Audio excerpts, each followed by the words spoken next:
피터팬. 영국 런던의 어느 동네에 웬디, 존, 그리고 마이클 세 남매가 살고 있었어요. 부모님이 외출을 나간 어느 날 밤 누나 웬디는 동생들에게 이야기를 들려주고 있었어요. 바로 영원히 어른이 되지 않는 요정 피터팬 이야기였지요. 나도 피터팬이 사는 네버랜드에 가보고 싶어. 나도. 그때 창문 밖에서 무엇인가 어른거렸어요. 아, 피터팬이다! 깜짝 놀라는 아이들에게 피터팬이 말했어요. 너희들 내가 사는 곳에 함께 가서 그곳의 아이들에게 재미있는 이야기를 들려주지 않겠니? 웬디와 동생들이 고개를 끄덕이자 피터팬은 아이들에게 마법의 가루를 뿌려주었어요. 그러자 신기하게도 아이들의 몸이 둥실 떠올랐지요. 아이들은 피터팬을 따라 하늘 높이 홀홀 날아 네버랜드에 도착했어요. 네버랜드에는 엄마가 없는 6명의 아이들이 살고 있었어요. 웬디는 아이들에게 재미있는 이야기를 들려주며 잘 보살펴 주었지요. 웬디, 우리들이 엄마가 되어주세요. 아이들이 말해 웬디는 대답했어요. 멋진 일이지만 난 그저 어린 여자아이일걸. 괜찮아. 엄마같이 좋은 사람이면 돼. 피터팬의 말에 웬디는 엄마가 되기로 했어요.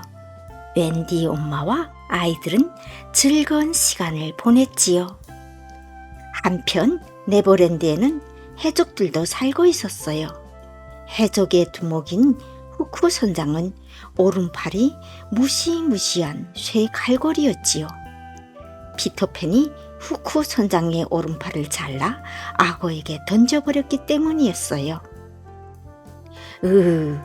얄미운 피터팬, 어서 없애버리고 싶어. 후크 선장은 피터팬에게 복수할 마음뿐이었어요. 하지만 후크 선장에게도 두려워하는 것이 있었어요. 바로 똑딱거리는 시계 소리였어요. 악어가 선장의 팔과 함께 시계도 삼켰기 때문에 악어가 가까이 오면 시계 소리가 들렸지요.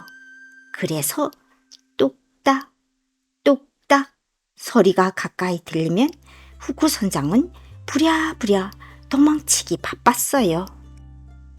어느 날 피터팬과 아이들이 호숫가에서 신나게 놀다 쉬고 있을 때였어요. 피터팬이 멀리서 오는 해적선을 발견했어요. 얘들아, 어서 일어나. 모두 물속으로 들어가. 아이들은 물속에서 머리만 빼꼼 내놓았어요. 배에는 인디언 추장의 딸인 릴리가 타고 있었어요. 릴리는 손발이 꽁꽁 묶여 있었지요.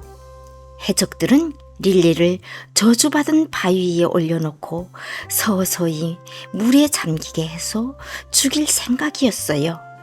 릴리를 구해야 해. 피터팬은 후크 선장과 싸워서 릴리를 구했어요. 인디언 추장은 피터팬에게 무척 고마워했어요. 그 보답으로 모두를 초대해 큰 잔치를 열었어요. 밤늦게까지 잔치가 이어지자 웬디는 피곤해져 혼자 집으로 돌아왔어요. 그 모습을 몰래 보던 후크 선장은 미소를 지었어요. 여기가 바로 피터팬이 사는 집이로구나. 후크 선장은 피터팬이 없는 틈을 타서 웬디와 아이들을 모두 잡아갔어요. 피터팬은 아이들이 잡혀간 것을 알고 화가 났어요. 못된 후크, 너를 절대 용서하지 않겠어. 피터팬은 팅커벨과 함께 해적선으로 날아갔어요. 그리고 아이들과 힘을 합쳐 해적들을 물리쳤어요. 결국 마지막에 홀로 남은 후크 선장은 피터팬을 비에 바다로 몸을 던지고 말았지요. 똑딱 으아, 똑딱아고다. 마침 바다 밑에서 입을 벌리고 있던 똑딱아고가 후쿠 선장을 한 입에 꿀꺽 삼키고 말았답니다. 다음날 피터팬은 웬디와 동생들을 런던의 집까지 데려다 주었어요. 피터팬, 우리와 함께 살면 안 돼? 안 돼. 사람의 나라에서 살면 어른이 되니까 난 다시 네버랜드로 돌아가야 해. 대신 방학이 되면 다시 너희들을 데리러 올게. 응, 꼭 다시 만나자. 그때까지 안녕. 하늘 높이 사라져가는 피터팬을 향해 웬디와 동생들은 언제까지나 손을 흔들어 주었답니다. 행복한 왕자. 어느 도시에 행복한 왕자 동상이 서 있었어요. 행복한 왕자는 온몸이 황금으로 덮여 있고 두 눈은 사파이어로 아름답게 빛났어요. 허리춤에 찬 칼자루에는 새빨간 루비도 박혀 있었지요. 왕자님 덕분에 온 도시가 빛나는 것 같아. 맞아. 행복한 왕자님 덕분에 우리는 참 행복해. 사람들은 동상을 무척 자랑스러워했어요. 어느 가을날 미처 남쪽으로 날아가지 못한 제비 한 마리가 동상으로 날아왔어요. 왕자의 발 위에 앉은 제비는 무엇인가 똑똑 떨어지는 것을 느꼈어요. 바로 왕자의 눈에서 흐르는 눈물이었지요. 왕자님, 왜 우시나요? 나는 살아있을 때 정말 행복한 왕자였단다. 그래서 모두 나처럼 행복한 줄 알았어. 하지만 지금 여기 서서 보니 사람들이 가여워서 견딜 수가 없구나. 제비는 왕자의 눈길이 머무는 것을 바라보았어요. 그곳에는 아픈 아들 곁에 앉아 바느질을 하고 있는 어머니가 있었어요. 저 어머니는 몹시 가난해서 아픈 아이에게 먹일 오렌지 하나 살 수 없단다. 제비야, 내 칼자루에 박힌 루비를 빼서 저 어머니에게 가져다 줄 수 있겠니? 제비는 왕자의 말대로 루비를 쪼아서 부리에 물고 날아갔어요. 그리고 아이의 머리맡에 루비를 살짝 떨어뜨렸어요. 다음 날 남쪽으로 떠나려는 제비에게 왕자가 말했어요. 제비야, 저기 가엾는 청년이 오돌오돌 떨며 글쓰는 모습이 보이니? 내 눈에 박힌 사파이어를 뽑아서 가져다 주렴. 제비는 마지못해 왕자의 부탁을 들어주었어요. 제비야, 저기 성냥팔이 소녀가 딱하구나. 내 한쪽 눈도 마저 빼서 가져다 주렴. 안 돼요. 그럼 왕자님은 앞을 볼 수 없잖아요. 난 괜찮아. 제발 내 부탁을 들어줘.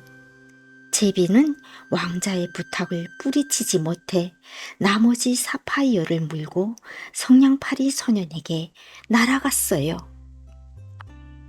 이제 행복한 왕자는 아무것도 볼 수 없게 되었어요. 이미 추운 겨울이 되었지만 제비는 눈먼 왕자를 두고 남쪽 나라로 떠날 수 없었어요. 제비는 왕자 곁에 남아 도시에서 본 것을 왕자에게 이야기했어요.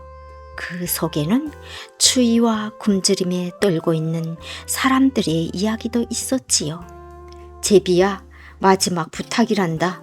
내 몸을 덮고 있는 황금 조각을 벗겨서 가난한 사람들에게 전부 나누어 주렴.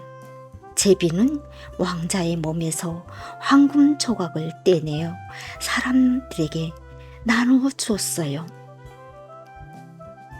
그리고 사람들이 행복해하는 모습을 왕자에게 이야기해 주었지요.